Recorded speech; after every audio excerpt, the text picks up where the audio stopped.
tema This is Us, essa palavra em inglês, essa frase, pequena frase em inglês que significa algumas traduções, né? Somos todos assim, isto somos nós, esse somos nós, né?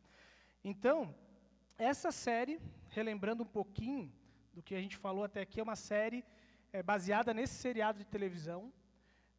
Se você ainda não começou a assistir, não é muito fácil de achar, assim, só tem num canal, streaming, né, que fala, o nome que fala desses aí que tu baixa na televisão e bota, que é o Stars, mas se você tiver a oportunidade de assinar para assistir, vale muito a pena.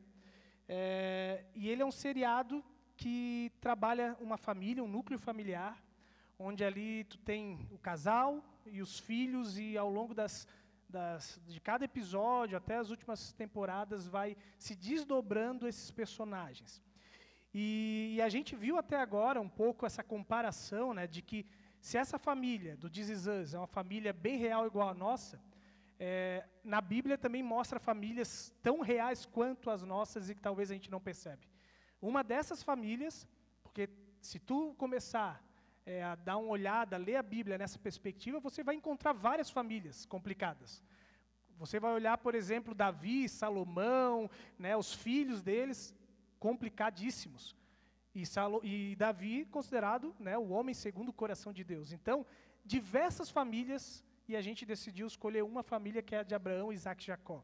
Na verdade, a gente começou essa série olhando para Terá, ouvindo sobre sonhos inacabados, onde Terá, que é o pai de Abraão, Deus, de alguma maneira, mesmo sem ele perceber, botou o desejo de ele ir para Canaã, mas não se cumpre, não termina.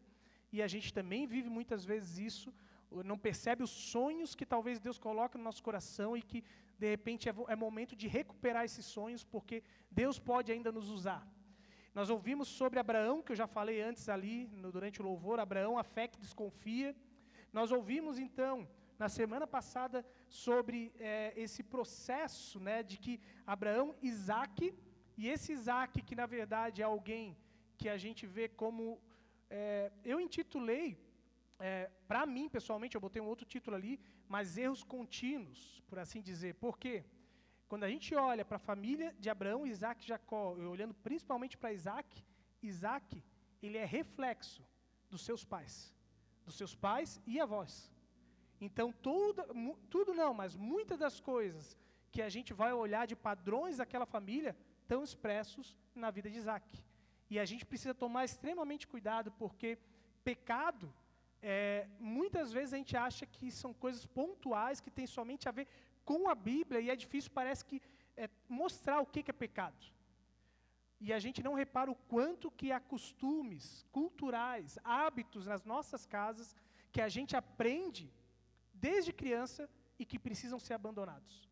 E por isso que é necessário a gente aprender nessa caminhada de fé, aprender a olhar para trás, avaliar o que a gente aprendeu de bom das nossas famílias, sim, mas também olhar aquilo que são padrões pecaminosos que precisam ser abandonados. E hoje a gente vai continuar olhando para essa família de Isaac, por assim dizer, que fala sobre um contexto que eu intitulei como somos todos assim vilões. Somos todos assim vilões. Por quê? Bom, na verdade, quando eu estava olhando esse tema dessa mensagem, o primeiro personagem que na verdade me veio à mente, não somente o bíblico, mas foi um dos personagens dessa série This Is Us da televisão. Eu vou ter que contar um pouquinho a mais. Eu sei que muitos aqui não vão assistir a série, provavelmente, então aqueles que vão assistir não vai comprometer tanto, para quem não gosta de saber as coisas que acontecem em filme, seriado, né? Mas eu acho importante porque dentro dessa família, conforme tu vai se aprofundando no seriado, tem aquele casal que eu falei, que é o Jack e a Rebecca. E o Jack, em determinados momentos, ele ganha mais destaque. Ao longo da primeira e segunda temporada, quase não é falado sobre um personagem que tem muito a ver com a vida dele, que é o irmão dele. O Jack, ele tem um irmão que ele tinha, quando ele era jovem, antes de se casar, ele tinha muito vínculo com esse irmão.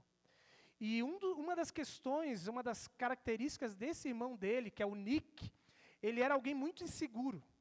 E ele era alguém que muito arredio, muito, como se fosse dizer, até nos dias de hoje, rebelde, muitas vezes. E o Jack, como irmão mais velho, ele sempre buscou ter a atitude de proteger esse irmão, fazer de tudo, porque ele sabia que isso tudo tinha muito reflexo do jeito que o pai dele tinha de liderar a casa. Porque, como eu já falei, se você lembra, o pai dele, do Jack, era alcoólatra. E isso passa de família a família ali. O pai do Jack tinha problema com alcoolismo, o Jack também teve, e o Kevin, que é filho do Jack, um dos filhos dele, também tiveram problema com isso.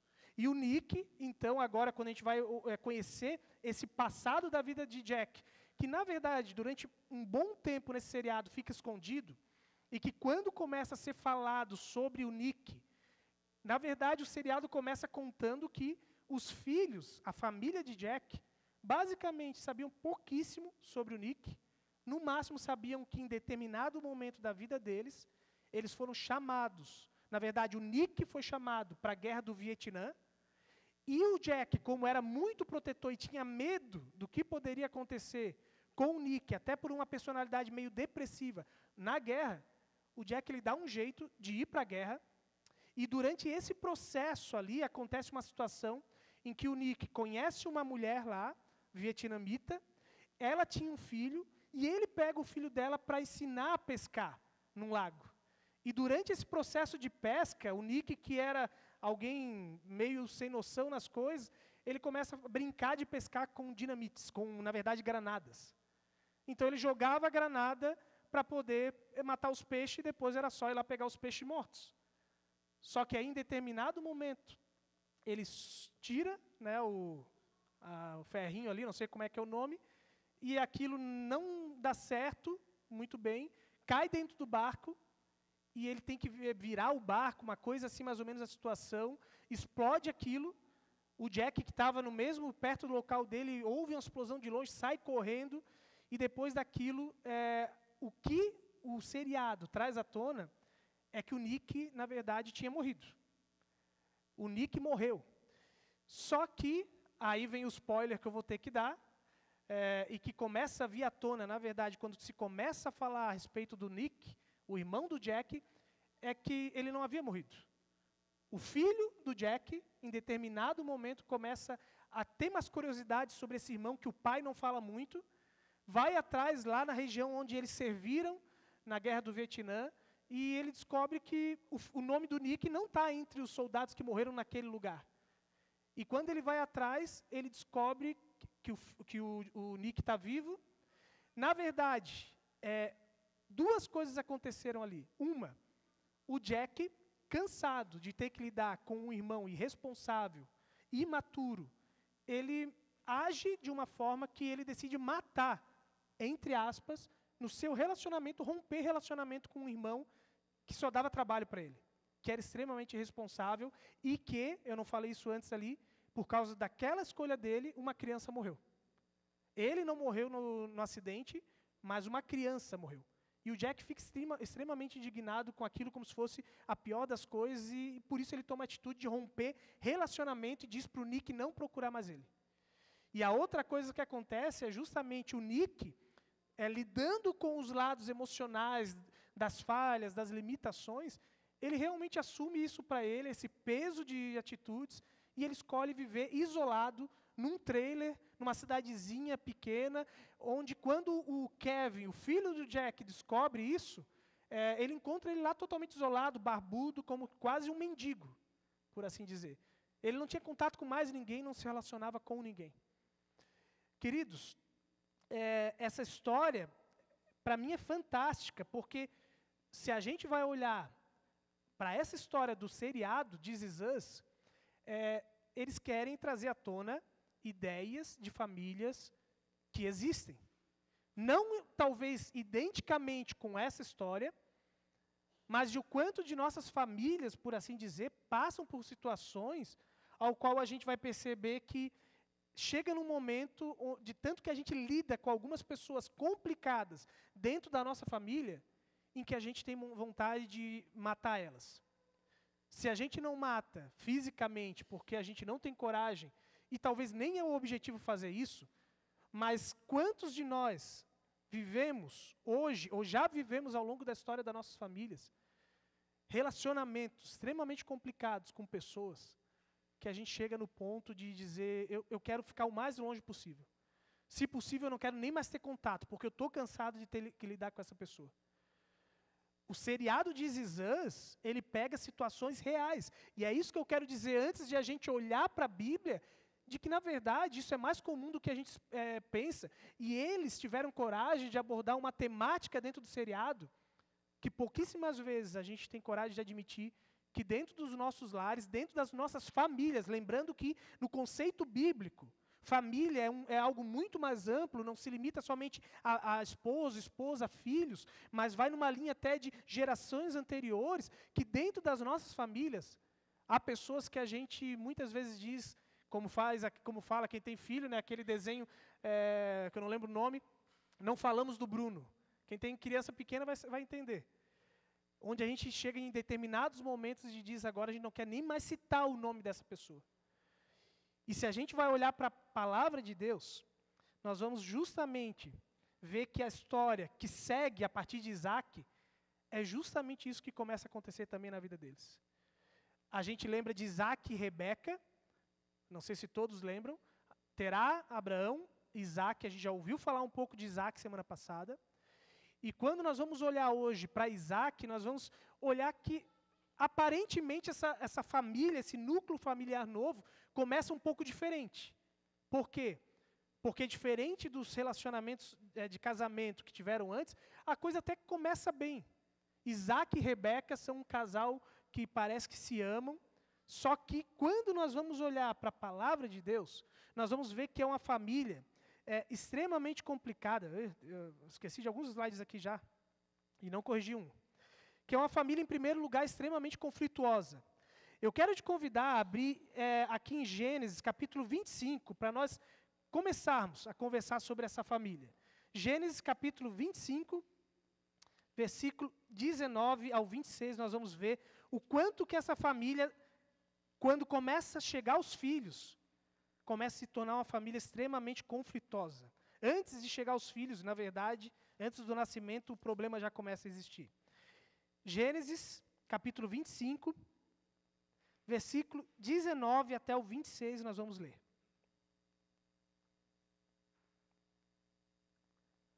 Lá diz assim: são estas as gerações de Isaque, filho de Abraão.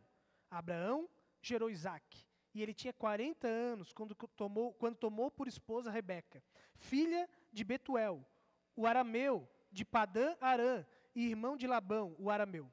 Isaque orou ao Senhor por sua mulher, porque ela era estéril. O Senhor ouviu as orações dele, e Rebeca, a mulher de Isaque, ficou grávida.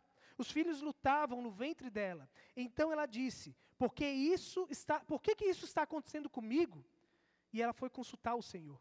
E o Senhor lhe respondeu: 2 nações estão no seu ventre, 2 povos nascidos de você se dividirão. Um povo será mais forte do que o outro, e o mais velho servirá ao mais moço. Cumpridos os dias para que desse à luz, eis que havia gêmeos no seu ventre. Nasceu o primeiro, ruivo, todo vestido de pelo, por isso deram-lhe o nome de Esaú. Depois nasceu o irmão, com a mão segurava o calcanhar de Esaú, e por isso lhe deram o nome de Jacó. Isaque tinha 70 anos quando Rebeca deu à luz. Veja só, há 2 características, 2 situações que marcam a história dessa família, desse novo núcleo familiar. Em primeiro lugar, é uma família conflituosa, não talvez no casamento, mas quando eles começam a ter os filhos, começa a ter problema naquele relacionamento. E aqui não está falando do nascimento, está falando que, desde o início, os filhos já não estavam se dando bem. Ainda que Deus estava revelando que esse relacionamento deles ia ser algo muito maior, que ia ter a ver com nações, mas aqui Deus já começa a mostrar o quanto que essa família ia passar por problema. O quanto que talvez o temperamento, as características desses 2 filhos iam ser complicadas e que iam fazer com que, a partir do nascimento deles, dos 2, Esaú e Jacó, Isaque e Rebeca, também o casamento deles já não ia dar mais tão certo. E eu não sei se você vem à mente essa ideia, mas isso é uma questão bem comum. Se a gente vai falar de famílias conflituosas por causa de filhos, Quantos casamentos passam por crises familiares, por causa de filhos? Então, a gente conhece muitas pessoas, ou até nós, muitas vezes, durante os períodos, né, de gravidez e nascimento de filhos, quantos de nós talvez passamos por situações assim? Porque não é fácil, o relacionamento muda, porque de repente os filhos, cada um tem maneiras de criar os filhos diferentes, perspectivas diferentes e vai gerando conflitos. Então, por aqui a gente já começa a ver que, na Bíblia, já traz à tona um pouco dessa noção de que não é tão incomum assim, essa realidade acontecer. E que a gente deveria também, em primeiro lugar, se preparar para esse fato de que qualquer um de nós que passarmos por essa realidade e desejar ter filhos, não quer dizer que todos, mas é possível que em algum nível, algum tipo de conflito vai acontecer. Porque é uma mudança de vida, é uma estrutura diferente, são adaptações novas que o casal vai passar. E muitas vezes, os próprios filhos têm as suas características que vão trazer para dentro do relacionamento. Então, a gente deveria ter, em primeiro lugar, ainda que não é isso que o texto diretamente está falando, mas a gente pode tirar um princípio bíblico de que isso faz parte. O pecado, ele distorceu o relacionamento familiar e ele traz como consequência que os filhos, ainda que são bênçãos, ao mesmo tempo, quando eles chegam em muitos lares, eles podem ser maldição, entre aspas. Eles podem dificultar os relacionamentos. E aí a gente vai ver como que isso pode ser solucionado. Porque, na verdade, conforme a gente vai olhando, mais para frente desse texto, nós vamos lembrar que, se você lembra um pouquinho da história, esses dois jovens nascem, Esaú e Jacó. E o que acontece? Os nomes deles fazem menção às características deles. Esaú não fala muito sobre a personalidade dele, simplesmente faz menção às características físicas. Então, Esaú era alguém que era ruivo, era muito peludo, e aí Jacó é o grande destaque, na verdade, dessa história aqui. Porque o nome dele tem menção àquilo que acontece quando ele nasce. Ele nasce como gêmeo, por último agarrado no tornozelo do irmão. E Jacó, ele, nesse nome de calcanhar, ele também tem uma ideia, uma sub-ideia, de que agarrar no calcanhar, no conceito judaico, tem a ver com traição. Então, o nome de Jacó faz menção àquilo que, desde o início, os pais dele perceberam que era um caráter dele, por assim dizer. Que ele tinha uma perspectiva, um jeito de ser meio sorrateiro, meio traidor com as pessoas à volta dele. E isso já está claro no próprio relacionamento com a família. E a primeira coisa que a gente vai ver sendo mencionada a respeito do relacionamento desses dois irmãos é que um dia Esaú estava, caçando e etc. Ele estava e de repente ele não tinha comida, ele chega para Jacó: eu estou morrendo de fome. E o que acontece?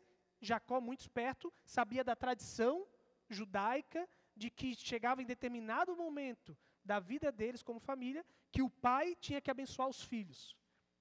E nisso, a bênção, como se fosse quase que a herança, mas não somente uma simbologia de herança de bens materiais, mas de que no conceito judaico a palavra tem poder, então eles entendiam que aquilo que o pai desejasse sobre os filhos, isso ia se concretizar, porque Deus é que estava fazendo isso através do pai. Era um respeito muito maior à autoridade de um pai naquela época. Então, o Jacó já começava a perceber que o pai dele tinha uma preferência, ainda que culturalmente, ainda que se justificava pela cultura, pelo seu filho Esaú, que era o mais velho. Mais velhos por minutos, segundos talvez. E ele vai lá, Jacó, e diz para o seu irmão Esaú, não sei se todos lembram dessa história, faz o seguinte: eu te dou a comida, mas tu troca o teu direito de primogenitura, da bênção do nosso pai. E com isso, já começa ele passar a perna no seu irmão. Se fosse talvez em outros contextos, tudo bem, fora do conceito familiar, tudo bem, ele estava se dando bem, porque isso é a cultura do nosso mundo, muitas vezes a gente pensa. Mas ele trai até o irmão dele. Ele passa a perna no irmão. E aí nós vamos ver lá para o capítulo 27, que toda essa história culmina quando, no momento que Isaac fica velho, ele vai chegar numa situação onde ele toma a decisão: chegou o momento de eu abençoar meus filhos. E aí ele chama Esaú como filho mais velho, e diz, meu filho, vai lá, caça alguma coisa e prepara uma sopa gostosa nesse inverno para mim. Mas uma sopa suculenta, bota bastante carne para mim, porque eu sei que está chegando a minha época talvez de morrer, provavelmente logo eu vou morrer. Prepara a sopa e eu quero orar por ti, eu quero te abençoar. E o que acontece? Quando Esaú sai, a Rebeca está ouvindo, e ali vem à tona a preferência da Rebeca pelo outro filho Jacó, seja por qual for, né, o motivo, mas ela dava uma atenção maior para ele, e diz, Jacó, vem cá, eu acabei de ouvir o teu pai falando que vai abençoar Esaú. Mas eu te amo tanto, né? E tu também merece, tu é muito mais dedicado, tu é um agricultor, etc. Vai lá e faz, eu vou te ajudar, eu vou fazer aqui, e vamos matar esse bezerro aqui, essa ovelha. O teu pai já está cego mesmo, e eles botaram, e eles fizeram um plano, os dois, mãe e filho, de enganar o pai. E a história, no capítulo 27, diz que eles conseguiram enganar. Não somente o filho, mas a mãe, de alguma maneira, a gente vê que talvez Jacó já vinha sendo influenciado desde cedo pelas características da mãe. Tal pai, tal filho, a gente falou semana passada, tal mãe, tal filho. A Bíblia não fala muito sobre esse relacionamento, mas provavelmente a mãe também era alguém muito mentirosa, que vinha trazendo essas coisas à tona e ajudou o filho a enganar o pai.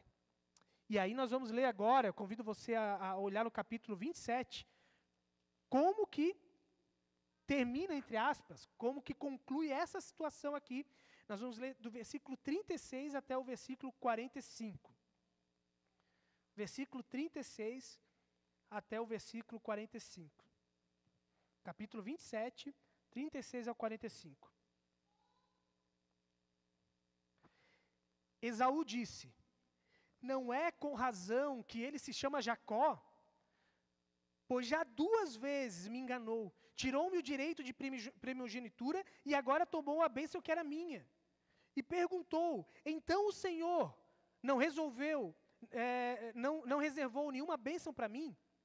Isaque respondeu a Esaú, eis que o constituí Senhor sobre você, e fiz com que todos os parentes sejam servos dele. De trigo e de vinho o supri. Assim, o que posso fazer por você, meu filho? Esaú disse ao seu pai, será que o Senhor, meu pai, tem somente uma bênção? Abençoe também a mim, meu pai. E levantando Esaú a voz, chorou. Então Isaque, seu pai, disse, sua habitação será longe dos lugares férteis da terra, longe do orvalho que cai do alto. Você viverá da sua espada e servirá o seu irmão.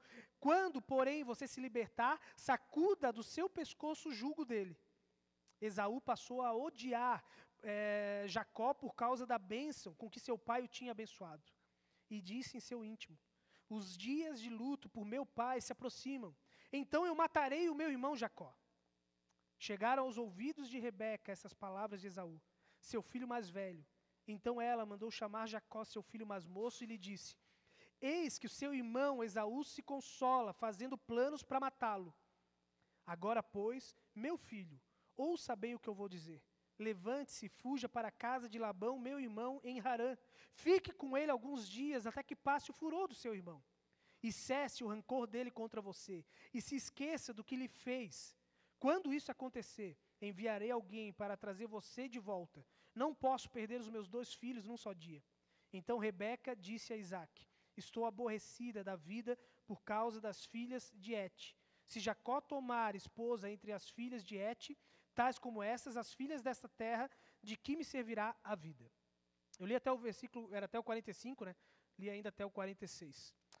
Queridos, olha só como é interessante essa família conflituosa. Porque quando Esaú se dá por conta, aí a Rebeca começa a ficar preocupada. Ela não pensou o que poderia acontecer das escolhas que ela fez. E aí, 2 coisas acontecem. Uma, Esaú começa a ficar com muita raiva. 2, Jacó precisa fugir. E quando nós olhamos para esses 2 personagens, eu entendo que de alguma forma, essas 2 perspectivas de vida, são perspectivas que a gente de alguma maneira vive também nos dias de hoje. Por quê? Olha em primeiro lugar a questão do Esaú. Ali diz, né, no Gênesis 27, 41, Esaú passou a odiar Jacó por causa da bênção com que seu pai o tinha abençoado. E disse em seu íntimo, os dias de luto do meu pai se aproximam, então matarei o meu irmão. Então, o que acontece? Esaú, ele faz uma escolha semelhante ao Jack. O Jack, lembra do seriado de This Is Us. Quando o Jack vê que chegou o ponto máximo, ele está cansado de lidar com aquele irmão dele, ele diz, eu vou afastar, eu não vou matar, mas eu não quero mais contato. E o Esaú tem a mesma atitude, ele diz, não dá mais para viver com um irmão desse tipo, com falta de caráter. Aqui só cita duas coisas. Mas quantas outras coisas Esaú via, talvez, que Jacó fazia, que nem está na Bíblia. Não era duas coisas que fez, assim como não é na nossa casa por duas coisas que a gente resolve se separar, que a gente resolve cortar relacionamento com pessoas dos nossos lares, irmãos, irmã. Não é por duas situações somente que o ódio toma conta da gente, mas a gente chega num momento onde a gente diz, eu não aguento mais. E Jacó chegou nesse ponto dizendo, não dá. Já tentei fazer de tudo para ajudar esse meu irmão, e ele continua sendo uma pessoa sem caráter, irresponsável. Os meus pais não fazem nada para corrigir. São dois velhos gagá. Já alertei eles, eles não fazem nada. Chega. Eu quero dar a eles como morto, eu não quero mais contato. E, meu querido, duas coisas que eu percebo aqui em relação a nós sermos como Jacó. Em primeiro lugar, a gente precisa entender que, por um lado, deve haver sim indignação dentro de nós. Indignação, não ódio. Indignação diante dos pecados de pessoas da nossa família. Isso é algo que deveria estar dentro do nosso coração. A gente não deveria conviver com as pessoas da nossa família fazendo vista grossas e achar normal que o nosso esposo, a nossa esposa, o nosso filho ajam de maneiras que não condizem com o Evangelho e a gente ficar quieto. Simplesmente para manter um bom relacionamento, um bom convívio. E a gente fica cheio de dedos, não fala coisas, porque a gente tem medo que vai gerar conflito, mas o conflito já está no ar. O relacionamento desses dois irmãos, há muito tempo já não era bom, desde o início, porque os pais deles não orientaram, não exortaram, não educaram eles. Eles não se indignaram de nenhuma maneira. Eles são aqueles pais que, como a gente costuma dizer hoje, dessa geração, são pais que são tudo meio fraco, né, Nutella. Se a outra geração talvez era dura demais da nossa época, hoje nós temos uma geração que é permissiva muitas vezes demais. E talvez Isaac e Jacó já era dessa geração.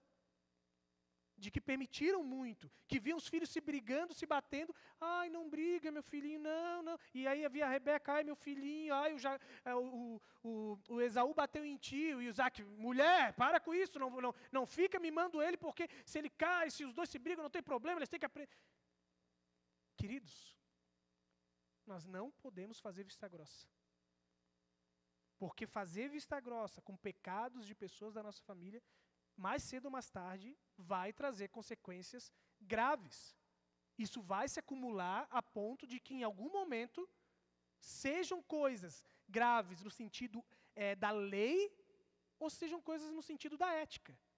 Mas você ficar quieto diante dos pecados do teu esposo, da tua esposa, do teu filho, mais cedo ou mais tarde, você vai colher as consequências. E aí vai ser tarde demais para dizer, mas por que eu não fiz algo?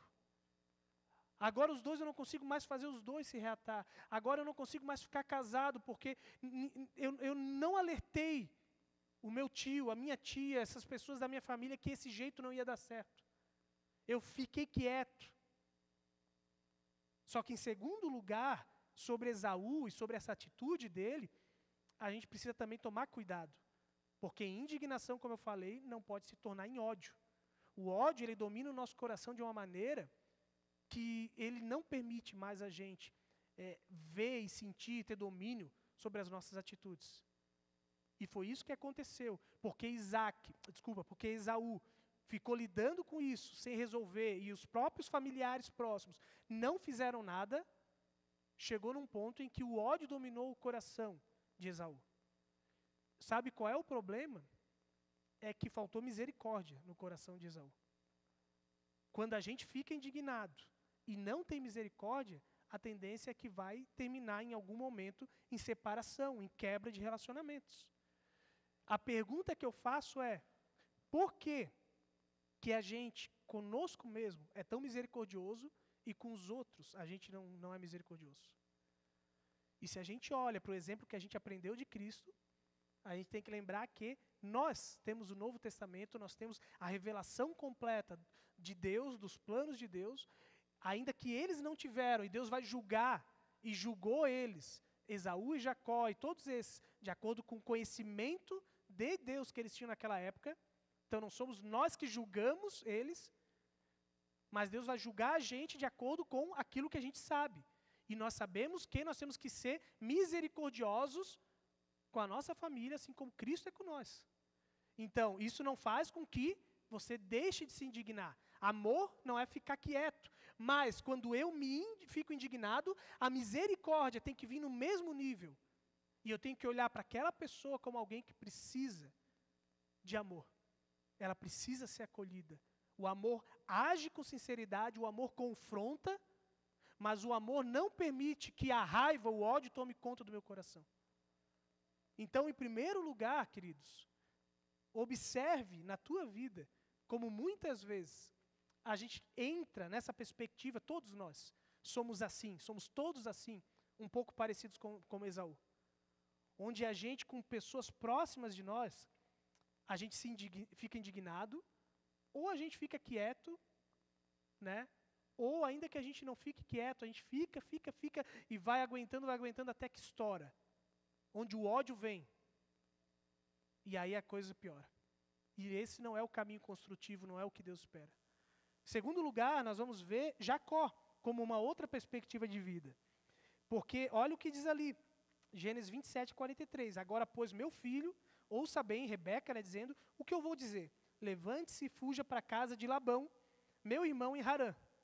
Então, aqui começa a morte, ainda que não física, mas a morte de Jacó. Jacó morre para sua família, para os seus pais, porque naquela época não tinha WhatsApp, eles não tinham como ficar trocando cartas. Era longe. Rebeca diz, ó, é melhor eu perder tu do convívio do que perder fisicamente. E eu não quero perder nenhum dos meus filhos, então sai. Então, ele sai para longe, vai lá para casa da família de Rebeca, numa cidade, sei lá, 500, 400, 500, 1000 quilômetros lá, e Jacó foge. Aí você se coloca que não morreu Isaac ainda, Rebeca não morreram. O que acontece? Jacó está morto. Para aquela família, para aquele núcleo familiar, Esaú continua dentro daquela casa. A Bíblia não diz como é que foi o relacionamento, não diz como é que foi os outros dias, mas Esaú continuou vivo para aquela família. Continuou vivo para os pais, continuou vivo para ele mesmo, mas Jacó estava vivo para os pais e para o seu irmão. E aí, meus queridos, quantos de nós, eu diria, em primeiro lugar, temos nos isolado como pessoas ou de pessoas, porque a gente tem vivido talvez com medo das nossas atitudes, assim como Jacó. Jacó se isolou por medo de que ele ia ser morto. Ele se deu por conta que a escolha dele, a atitude dele foi grave. Ele se deu por conta, porque se ele soubesse que não era tão grave, ele ia ficar. Ele ia dizer, não, mãe, deixa que eu me resolva, é meu irmão, né? A gente sempre tem essas briguinhas, coisa de irmão, né? A Rebeca também ia dizer, não, irmão sempre se briga, já quebrou um dedo antes ali, esse dia deu um soco no olho, faz parte de irmão, né? Mas ele viu que ele pisou bem fora da linha. Ele deu ele realmente assim, ele se deu por conta.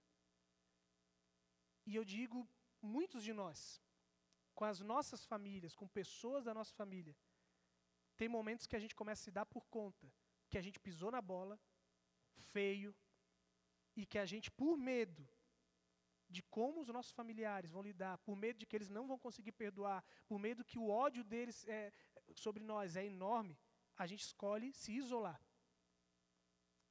E, queridos, não deveria ser assim.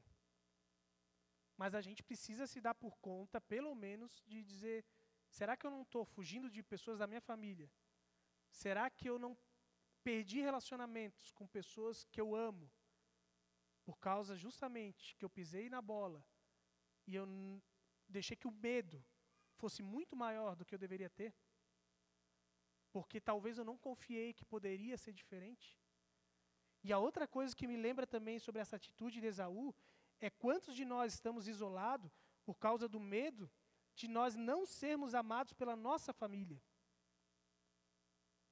Aqui eu digo realmente no sentido de que família, por mais que a gente pise bem feio na bola, família geralmente é aquele espaço que, ainda que seja dura a coisa, que o conflito que a gente vai ter que lidar, às vezes demora para se resolver. Mas família é o espaço, é um dos poucos espaços no nosso mundo onde ainda assim é possível restaurar relacionamentos. E que a gente muitas vezes pensa, não tenho o que fazer. Eu também estou cansado. Eu também estou de saco cheio de viver com essas pessoas. Eu também muitas vezes pisei na bola, mas eu também tenho a minha razão. Eu não quero mais. Eles não me amam mais e eu não quero amar eles. Quantas vezes a gente opta por pensar isso? E machuca pessoas que nos amam profundamente, continuariam nos amando, e a gente escolhe, como Jacó, fugir, se afastar. Se isolar, por causa dos nossos erros. Permanecer no erro, talvez. Pessoas que amam a gente, que talvez estão alertando a gente do nosso erro, e a gente diz, eu não quero ouvir as pessoas que estão me alertando. Aqui também tem isso. Muitas vezes somos nós que escolhemos fugir, nos isolar. Queridos, nós somos, em algum nível, essas famílias. Todos nós aqui somos assim. É isso que a Bíblia mostra. Ela mostra a história da humanidade. Ela não está falando somente de pessoas dali. E por isso que para muitas pessoas, ler histórias como essas, elas ficam assustadas. Olha só como as pessoas da Bíblia são imperfeitas. Que Deus é esse? Mas a Bíblia está contando a verdadeira história do mundo. A minha e a tua. E que a gente, assim como no seriado This Is Us, quando tu olha lá, tu pode se identificar, se tu lesse a Bíblia e dizendo, esse sou eu, Davi sou eu, Salomão sou eu, Paulo sou eu, Isaac sou eu, Rebeca sou eu como mãe, Jacó, Esaú, sou eu como filho, filha em alguns momentos. Nós poderíamos dizer, essa é a minha história. Mas sabe o que é mais fantástico disso que a Bíblia fala? É que famílias podem ser restauradas.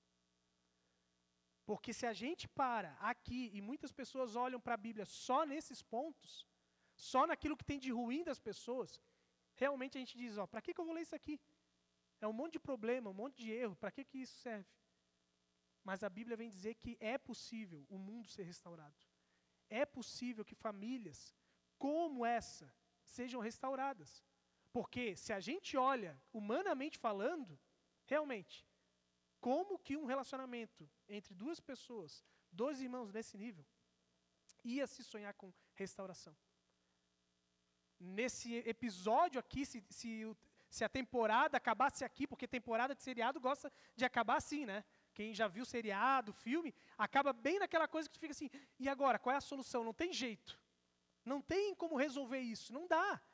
Se a gente para por aqui, agora eu vou dizer, o que eu vou dizer para vocês hoje é isso. A pregação acabou aqui, é isso, gente. As nossas famílias são assim, cheias de problema. E a gente tem que aceitar essa realidade. Tá bom assim para vocês? Tá bom? Que Deus abençoe vocês, semana que vem a gente volta. Mas não é assim que a Bíblia acaba, não é assim que essa história acaba.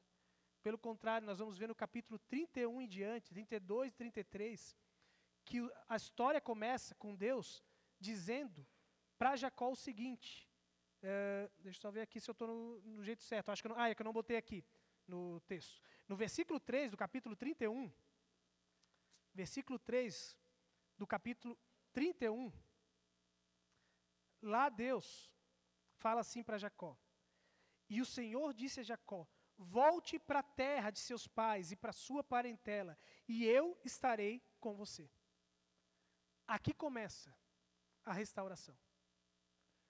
Deus chega para Jacó, o vilão da história, que somos todos nós, e por isso que eu intitulei essa mensagem assim, porque aquele virou o vilão daquela família, e Deus diz, Jacó, vem cá, tu já ficou tempo demais na casa dos teus parentes, né, da tua mãe.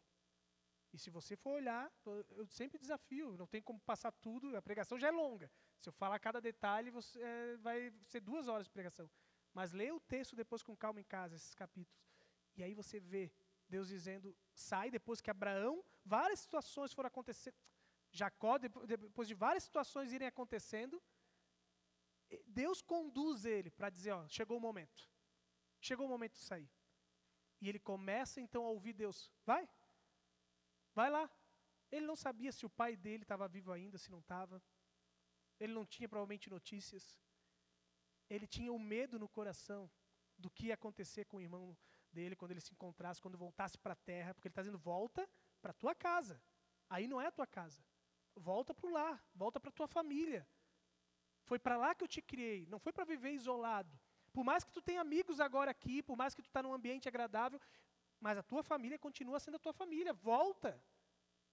E meus queridos, o mais fantástico é justamente quando a gente encontra esse processo aqui de que Jacó começa a ter uma reconstrução da sua família, porque tudo começa com o encontro com Deus. Não é contigo, Google. Tudo começa com o encontro com Deus. Toda restauração de uma família inicia a partir de um encontro com Deus. Não sei se você lembra dessa história, quando ele estava caminhando, né, com as suas famílias, com seus bens, bois e servos, etc. Chega num momento onde ele já estava muito próximo, ele tem que atravessar um rio, Jacó. Ele manda todo mundo na frente e ele fica por último. E ali então, Deus vem diante dele como um anjo. Ali não diz de onde surge essa pessoa, só diz que Jacó começa a lutar com essa pessoa. E ele diz, quando o homem tenta ir embora, ele diz, não vai embora sem me abençoar. Não vai embora sem mudar minha vida. Ali não diz que Jacó se deu por conta, mas eu entendo que Jacó viu que não era qualquer pessoa. Que era Deus, que era um anjo. E a resposta, então, está no versículo 27 a 28, do capítulo 32. Então o homem perguntou, como você se chama? E ele respondeu, Jacó. Então disse, seu nome não será mais Jacó, e sim Israel, pois você lutou com Deus e com os homens e prevaleceu. Você lutou com Deus e com os homens e prevaleceu. A história de Jacó começa a mudar quando ele se encontra com Deus. E Deus muda o caráter dele. O nome de Jacó é mudado para Israel, porque aqui também, no nome de Israel, tem toda uma mudança de vida. Quando Deus mudava o nome, sempre estava atrelado àquilo que ele ia ser. E Israel significa a presença de Deus, Deus conosco, é nesse sentido. Então, Jacó, até aquele momento, era alguém que lutava pelas suas próprias forças. E para isso, muitas vezes, ele enganava pessoas. Porque ele cria que ele era responsável pela sua vida dar certo. E a partir do encontro com Deus, ele começa a dizer, agora Deus é quem conduz a minha vida. E quando ele finalmente se encontra com Deus e se rende a esse homem que é muito mais forte do que ele, a primeira coisa que o texto bíblico mostra que acontece é fantástico, é o primeiro, depois que a gente lê isso, capítulo 33, 1 a 4 diz, quando Jacó ergueu os olhos daquele processo de luta, ele viu Esaú, que Esaú se aproximava, e com ele 400 homens. Pensa no medo. Esaú chegando, muita gente, eu estou ralado. Então repartiu os filhos entre Lia, Raquel e as 2 servas, pôs as servas e seus filhos à frente, Lia e seus filhos atrás deles, e Raquel e José por último, e ele mesmo, adiantando-se, prostrou-se em terra 7 vezes, até aproximar-se de seu irmão. Então Esaú correu ao encontro dele e o abraçou, pôs o braço em volta do pescoço dele e o beijou, e choraram. Queridos, se eu tento imaginar essa história no seriado This Is Us, contada ali, se você vê o seriado This Is Us, você, todo episódio quase, praticamente todo, você termina chorando. Até os homens mais fortes cai um cisco no olho. quando eu olho, estando dentro desse contexto, eu não tenho como ficar imaginando a história real, de que isso não é emocionante. De que quando essa pessoa que era o vilão da história se encontrou com Deus, houve mudança, restauração. E ele não precisou dizer mais nada para o seu irmão. Quando ele chega diante do irmão, Deus também já estava trabalhando no coração dele, para que o perdão acontecesse. Eles não precisaram falar nada. Quando eles se encontraram, Deus já estava de longe, preparando eles. A Bíblia não conta como é que foi o processo de Esaú para chegar ao perdão. Porque Esaú não era o grande problema da história, era Jacó. Ele estava complicando essa família. Mas no momento certo, Deus restaurou a vida dele e houve reconstrução nesse lar. Todo o processo de restauração de uma família começa com uma pessoa encontrando a Deus. Ou todas as pessoas, a gente poderia dizer. E eu pergunto para você, são 3 perguntas. Em primeiro lugar, você tem alimentado ódio por alguém de sua família?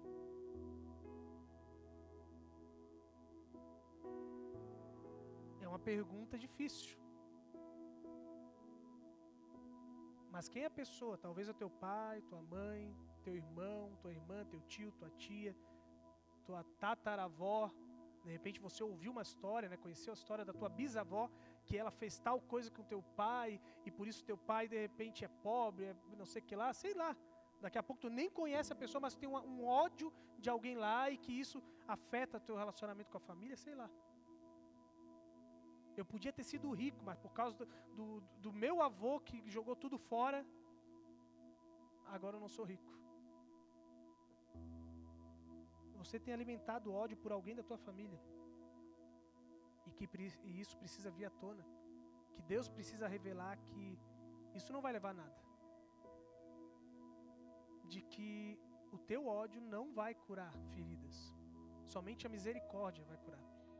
A mesma misericórdia que Deus estende para ti precisa ser estendida sobre essa pessoa. Segundo, você tem se afastado de alguém por medo das consequências dos teus erros. Você tem evitado buscar pessoas da tua família porque você falhou com ele, com ela, e você tem pensado, essa pessoa nunca vai me perdoar. O que Deus nos ensina é, sim, é possível perdão, por pior que seja o erro. Porque Deus perdoou o maior dos erros que a humanidade fez com Ele. E Ele tem poder para gerar o perdão nos nossos corações. E a gente vê isso nessa história. Simplesmente, talvez o tempo fez com que o perdão houvesse. E às vezes a gente fica afastado, e por medo, e Deus está dizendo, vai, busca essa pessoa. Faz como Esaú, faz como Jacó, chega lá preparado para pedir perdão, vai se humilhar e de repente Deus vai dizer, não precisa nem se humilhar. A pessoa estava te esperando, só que talvez ela não tinha coragem.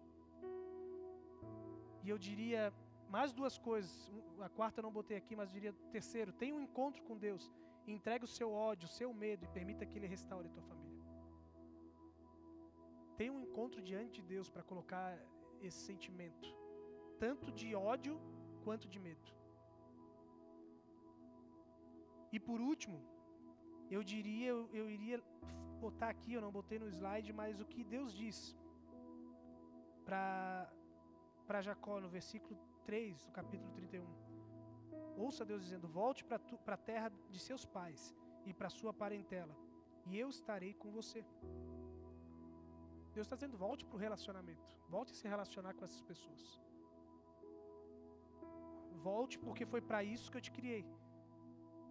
Se a gente acha que era propósito de Deus a separação dos 2 irmãos desde o início, não era. Senão Deus teria deixado eles separados. Deus diz, volta. Deus criou as famílias para viverem em comunhão. É o pecado que afeta os nossos relacionamentos. O pecado das estruturas familiares, de a gente não se render a Cristo. Depois disso, volte.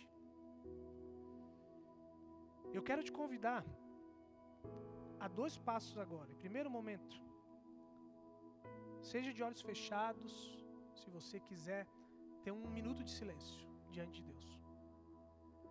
para que Deus possa trazer à tona o que de repente tem sido o ódio que você tem tido talvez de alguém,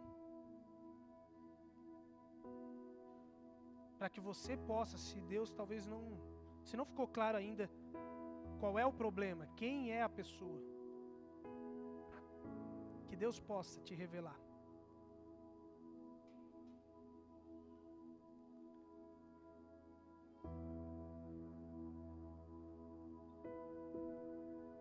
Tem esse minuto em silêncio para trazer à tona de novo aquilo que mais Deus falou com você ao longo dessa mensagem. Quem sabe você é Esaú, ou quem sabe você se identifica com Jacó.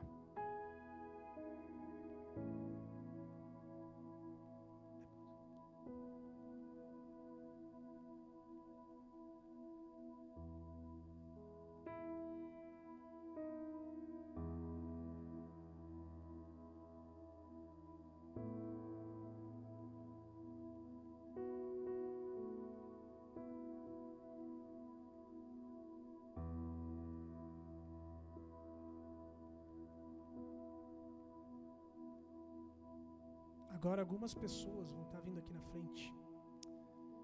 E eu quero te convidar, se você gostaria que fosse orado por você, por alguma situação específica. 3 pessoas vão estar aqui na frente. Peço que você continue em oração, tanto pelas pessoas que estão aqui, ou até mesmo alguma pessoa que você conhece que não está aqui hoje, e que precisa ouvir Deus dizendo: volte para o seu lar. E eu quero te desafiar, assim, se você quiser, sair do teu lugar, vir aqui à frente, perto dessas pessoas, se chegar uma dessas pessoas que vão estar aqui, enquanto nós vamos estar cantando esse hino, em espírito de oração, você pode vir receber a oração nesse momento.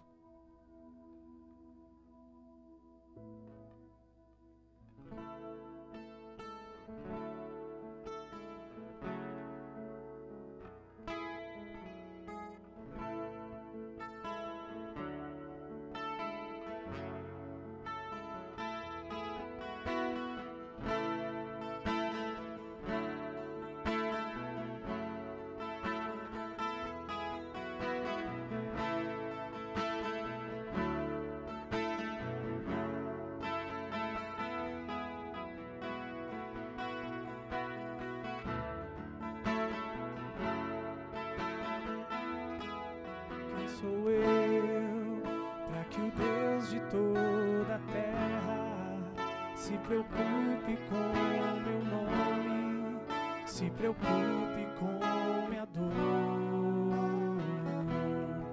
Quem sou eu, para que a estrela da manhã ilumine o caminho do coração? Por quem sou, mas porque tu és fiel, nem por tudo que eu faça, mas por tudo que tu és. Eu sou como o vento passageiro que aparece e vai embora, como onda no oceano, assim como e ainda escutas quando eu chamo, me sustentas quando eu clamo, me dizendo quem eu sou. Eu sou teu. Se você tem algum motivo de oração, quero te desafiar a vir aqui na frente. Irmãos na fé são para isso, para que a gente possa ser carregado também nas orações.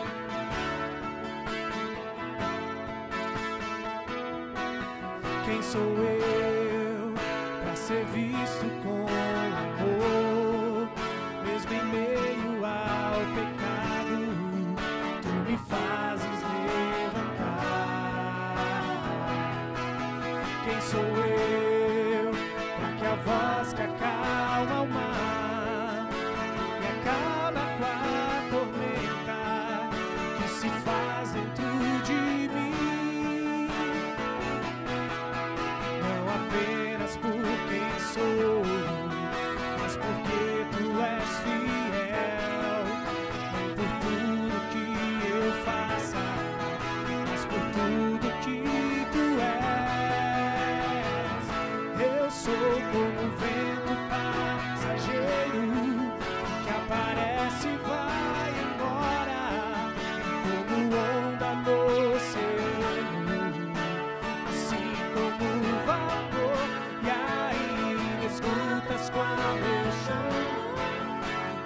sustentas quando eu clamo, me dizendo quem eu sou.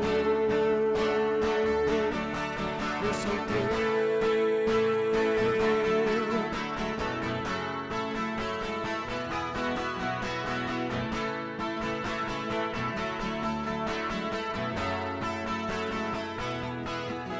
Não apenas por quem sou, mas porque tu és fiel, nem por tudo que eu faça, mas por tudo que tu és.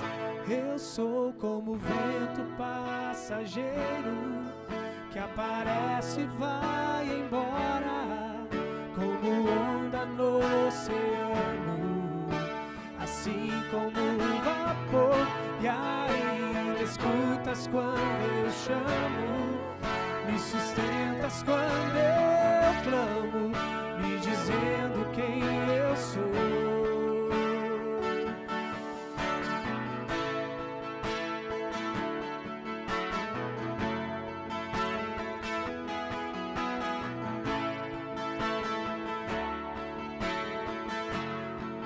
Como diz o hino, não é por quem nós somos, não é porque a gente merece algo de Deus, que Ele nos dá família boas, mas é pela misericórdia dEle.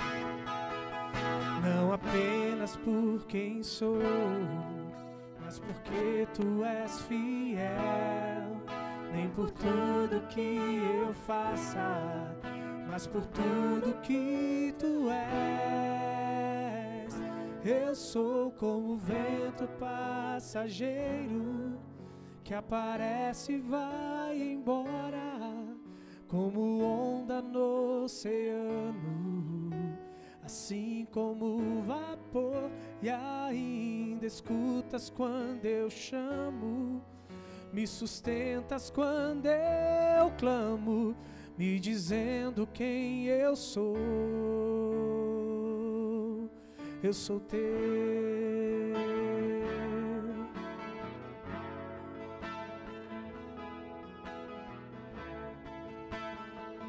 Vamos orar.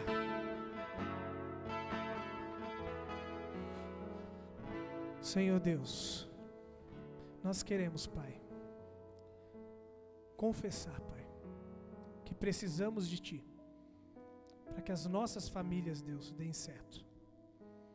Senhor, Tu sabes o quanto que cada um de nós aqui somos um pouco vilões nas nossas histórias, Senhor. Ainda que a gente não gosta de admitir, Senhor. Em muitos momentos nós somos os heróis dentro dos nossos lares, mas em outros momentos, Deus, a gente pisa na bola.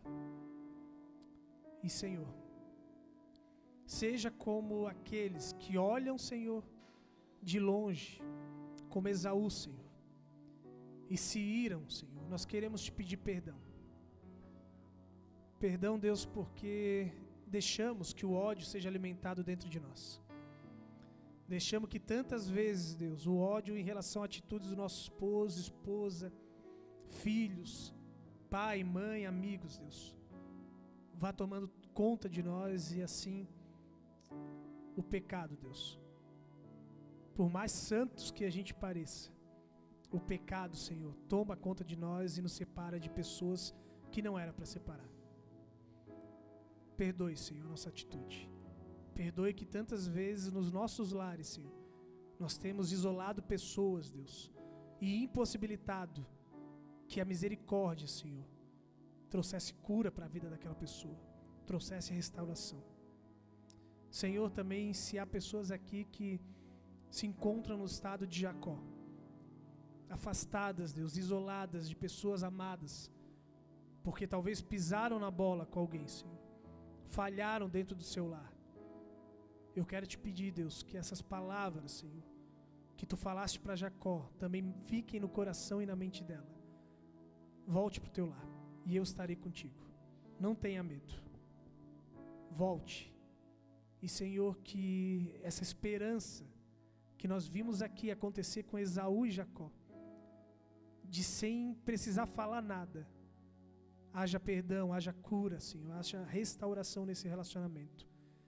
Já hoje, Senhor, Tu dê essa convicção a cada pessoa aqui, de que Tu já estás preparando tudo, para que haja restauração nos lares, Deus.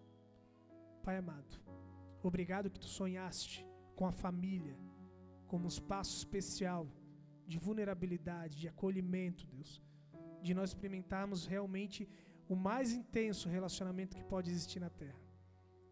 E, Senhor, não permita que a gente ache normal famílias estruturadas, quebradas, Deus, afastadas. Gere nas famílias aqui da nossa comunidade famílias restauradas, reconstruídas, que são sal e são luz nessa cidade de cristal, para que nós sejamos modelos, Senhor, do que o Teu reino quer nos oferecer. Ó, como é bom e agradável viverem unidos os irmãos também na família de sangue. Restaure nossos lares, as nossas casas. É isso que te pedimos, no nome santo de Teu Filho Jesus, nosso Senhor e Salvador. Amém.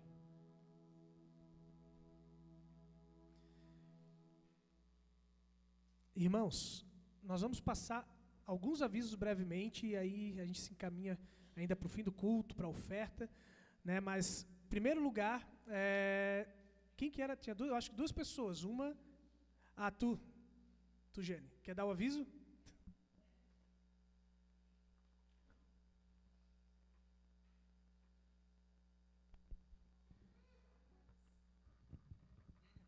Boa noite, igreja.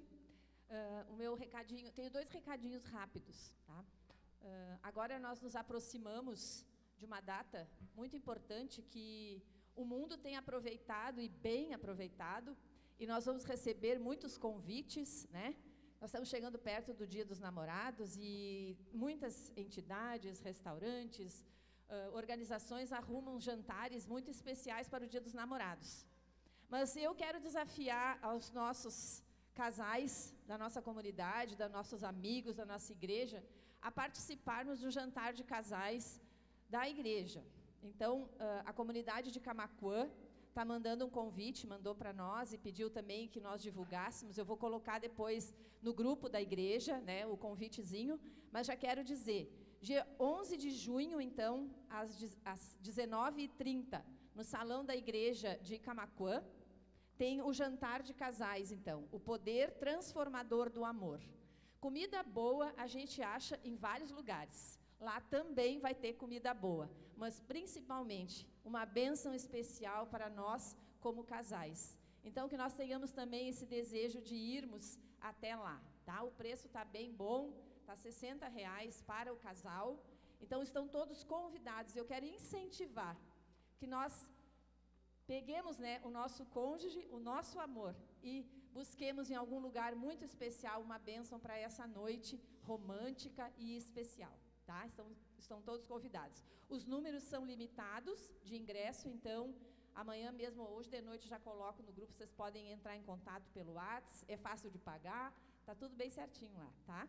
E o outro recado é que o nosso projeto do sabão, dos sabões, está aí e a Valquíria já trouxe bastante. Nós estamos precisando que a comunidade colabore.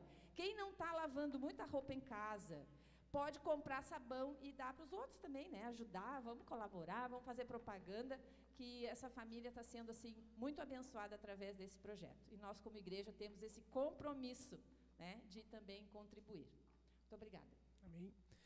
Valquíria, quer falar um pouquinho? Só lembrar o que está precisando para o projeto, essas coisas?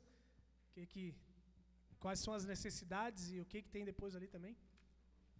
Boa noite, igreja. Primeiramente, agradecer, irmãos. Agradecer, assim, porque a gente tem recebido a ajuda de vocês através de caixinhas de leite. O pessoal tem guardado, tem tido esse cuidado de separar em casa, de lavar, e a gente agradece. Também a questão dos óleos, que o pessoal tem contribuído, né, e aqueles que têm comprado. Então, a gente quer agradecer.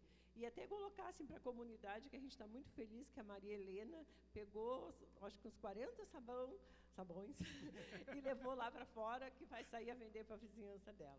Então, que isso seja uma motivação para nós também, assim, né? E eu quero dizer que a gente vai precisar de mais óleo. A gente está terminando o nosso óleo, e aí eu vou sair a arrecadar os óleos, né, de soja. E assim, ó, os úteis não estão ficando muito bonitos porque eles estão fazendo. A A gente quer que eles aprendam, eles façam, né? Porque, como eu disse, a gente tem que dar a vara para ensinar a pescar. A gente está apoiando, está vendendo, mas eles estão fazendo. E ela é muito grata, ela tem até vontade de vir ao culto, mas sempre tem uma coisa e outra. Uma hora dessa ela vem para vocês conhecê-la também. Tá? Muito obrigada mais uma vez.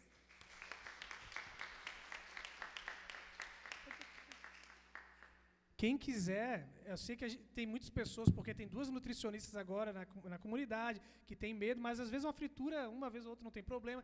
Se alguém quiser fazer uma pastelada e convidar eu, a Dani, para a gente ir comer junto, não tem problema, porque às vezes só para 2 pessoas, às vezes é pouco, né? Então, se o problema é poucas pessoas, pode convidar a gente, que a gente vai, ok? Ou se quiser fazer uma pastelada para os jovens da célula, que agora a Esther vai falar um pouquinho também, dar o testemunho, mas se quiser um dia, pode fazer lá em casa, eu faço os pastéis para os jovens da célula. Pode dizer, pastor, pode contar com a gente, eu faço os 30 pastéis, porque daí usa mais óleo, não sei, 30 não, né? Vai ter que ser mais, né? Vai ter que ser uns 40 por aí, né? Dependendo do tamanho do pastel, né? Então daí vai ter que ser bastante óleo.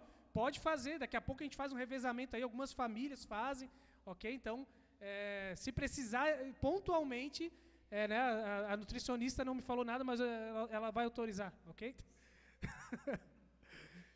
A Esther, a gente, já comentei semana passada, a gente quer até o dia 26, o culto do dia 26, é para ser um culto que nós queremos, como comunidade, celebrar um momento de multiplicar, de uma célula vai se tornar 2 células, 2 pequenos grupos, né? Por que isso? A ideia do pequeno grupo da célula é que quanto menor o grupo, mais vulnerabilidade, mais intimidade a gente consegue ter.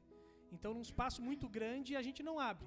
O que acontece em comunidade? Quando a gente pede assim, alguém quer orar por alguma coisa, a gente sempre